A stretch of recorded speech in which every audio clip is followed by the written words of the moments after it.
Social justice, this is another one of those terms that I think has a lot of different meanings.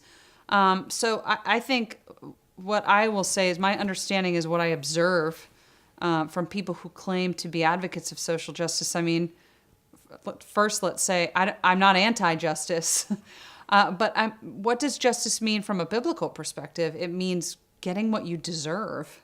I'm not sure we all want justice all the time. I think social justice is a conception that's more broadly trying to articulate what are our social responsibilities for people who are excluded, left behind, marginalized, exploited.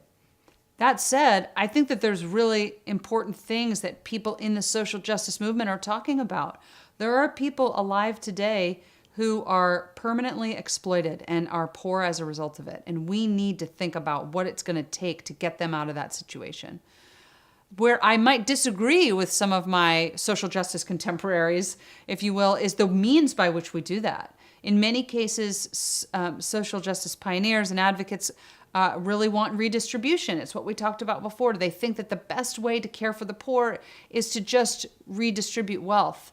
Because the notion there is that Bill Gates, by being rich, is taking away from poor people. Okay, so it's a zero-sum game in economics. That's how we would talk about it. It means I only win if I take from you. So whatever I gain is lost from you. That's not the world of free enterprise. In fact, the world of free enterprise is Bill Gates only gets rich if we buy his stuff. And so his stuff needs to be what we want at the price we can afford to pay at high levels of quality, right? And so I think the social justice narrative around the solution for poverty and oppression and exploitation, which are real issues that we need to concern ourselves with as Christians, I think that's where I would disagree with them, is what are the best means? I think the best means are markets. I think that's what liberates us.